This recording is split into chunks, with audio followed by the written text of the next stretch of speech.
Hello everyone, మన శంకర్ వరప్రసాద్ గారు ఈ మూవీలోకించి ఓ సాంగ్ రిలీజ్ చేసిరు. నిన్న హుక్ స్టెప్ అని చెప్పి ఓ సాంగ్ రిలీజ్ చేశారు. అనిల్ అన్న ఏం చేసినావన్న చిరంజీవి గారిని ఎట్లా కనిపిస్తుండన్న అసలు గ్యాంగ్ లీడర్ సినిమాలో ఆ పాత సినిమాలలో చిరంజీవి గారు ఎట్లా కనిపిస్తుండో అంత కన్నా మంచిగా కనిపిస్తున్నాను ఇప్పుడు. అసలు షాక్ అన్న లుక్స్ కానీ ఆ కాస్ట్యూమ్స్ కానీ ఆ హుక్ స్టెప్ పాట ఏదైతే ఉందో, బాబా సైగల్ వాయిస్, భీమ్స్ అన్న మ్యూజిక్, అనిల్ అన్న మొత్తం అసలు చిరంజీవి గారిని మార్చేసినావన్న మొత్తం నువ్వు. ఏం ఏం ఏం చేసినావన్న చిరంజీవి గారికి అసలు. ఆ పాట ఏంది, ఆ మ్యూజిక్ ఏంది, ఆ డ్యాన్స్ ఏంది, ఆ ప్రజెన్స్ ఏందన్న చిరంజీవి అన్నది. చిరంజీవి గారిని చూస్తే అసలు ఏమనాలో కూడా అర్థమవుతలేదు. అసలు 70 సంవత్సరాల ఏజ్లో, 70 ఇయర్స్లో అది అసలు మాటలు వస్తలేవు ఆ గ్లామర్ గురించి, ఆ ఫిట్నెస్ గురించి, ఆ లుక్స్ గురించి మాట్లాడడానికి. సినిమా ఎట్లుంటుంది, ఎంత హిట్ అవుతుంది, ఏమవుతుంది అన్నది పక్కన పెడితే చిరంజీవి గారి కోసం టికెట్ కొనవచ్చు అన్న ఈ సినిమాలో. చిరంజీవిని చూడడానికి పోయి ఆ టికెట్ పెట్టిన పైసలు చిరంజీవిని చూడడానికి ఏదైతే వింటేజ్ చిరంజీవి, ఎవరైతే చిరంజీవి గారిని చాలా రోజుల నుంచి ఏదైతే మిస్ అవుతారో, ఎవరైతే చిరంజీవి గారి పాత ఫ్యాన్స్ ఎవరైతే ఉన్నారో, ఇప్పుడు మా నాయన కావచ్చు, మా బాబాయ్ కావచ్చు, ఆ ఏజ్కి సంబంధించిన ఎవరైతే ఉన్నారో వాళ్ళందరూ పోయి షాక్ అవుతారు అసలు. ఎవరు పోయినా సరే కూడా సినిమా నాకు తెలిసి ఈ సినిమాలో అనిలన్న నువ్వు పెట్టిన ఫోకస్ మామూలు ఫోకస్ కాదు.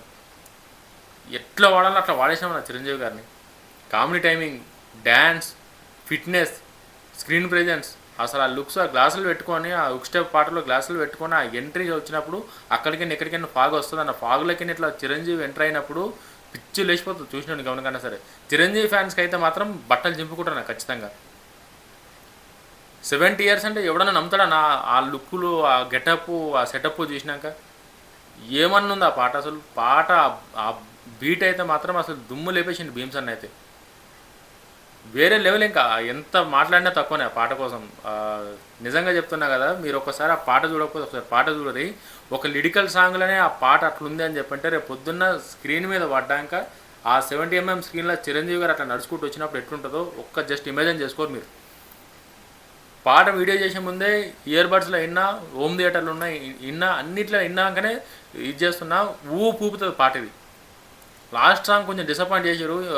వెంకటేష్ గారిది అది అనుకున్నంత రేంజ్లో లేదని చెప్పేసి నేనే చెప్పిన. బట్ ఈ పాట మాత్రం ఏమన్నా ప్లానింగ్ అన్న అనిల్ అన్న చింపేసినావు నా ప్లానింగ్ అయితే మాత్రం. పాట ఖతర్నాకుంది.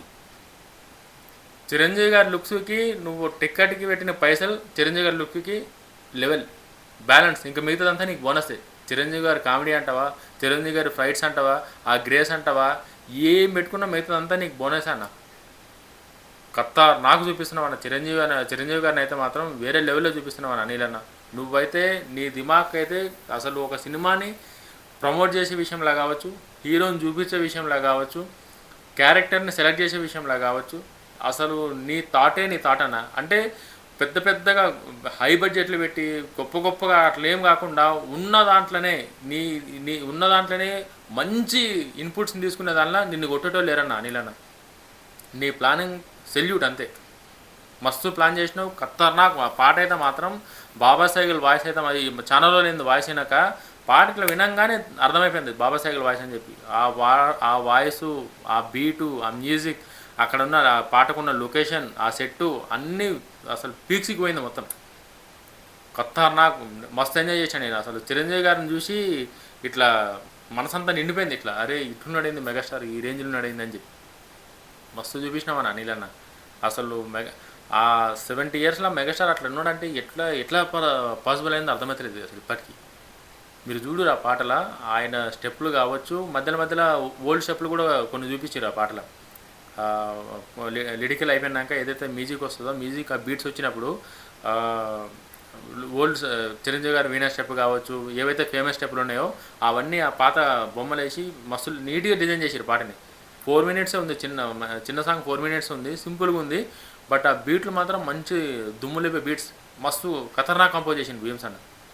నాకు తెలిసి సినిమా ఆడియో మొత్తం ఆడియోలో 4 పాటలే రిలీజ్ అయినాయి అనుకుంటా. మీసాల పిల్ల, తర్వాత ప్రసాద్ సాంగు, ఈ సంక్రాంతి సాంగు, ఈ సాంగు, 4 పాటలు మంచి హిట్ పడ్డది.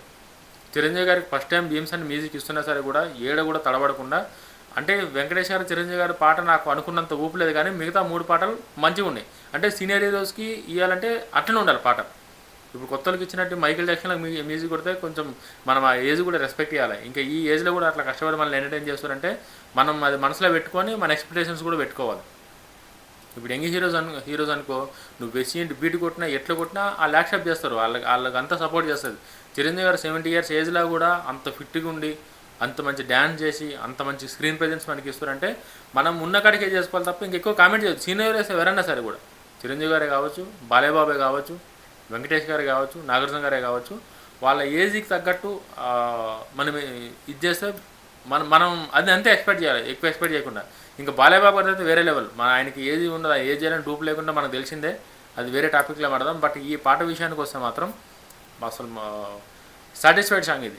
ఈ మూవీ నుంచి, మన శంకర్ వరప్రసాద్ గారు మూవీ నుంచి ఒక మంచి సాటిస్ఫైడ్ సాంగ్, అందరూ ఎంజాయ్ చేసే సాంగ్, మంచి ప్లానింగ్తో వస్తుండే. అనిల్ అన్న అయితే మాత్రం ట్రైలర్లో కూడా ఏడ తలవడకుండా ఎంత కట్ చేయాలనో ఏం కట్ చేయాలనో అవే కట్ చేసి మంచి ప్లానింగ్తో మంచి కాన్సెప్ట్తో వస్తుందని చెప్పి అయితే క్లియర్గా అర్థమవుతుంది.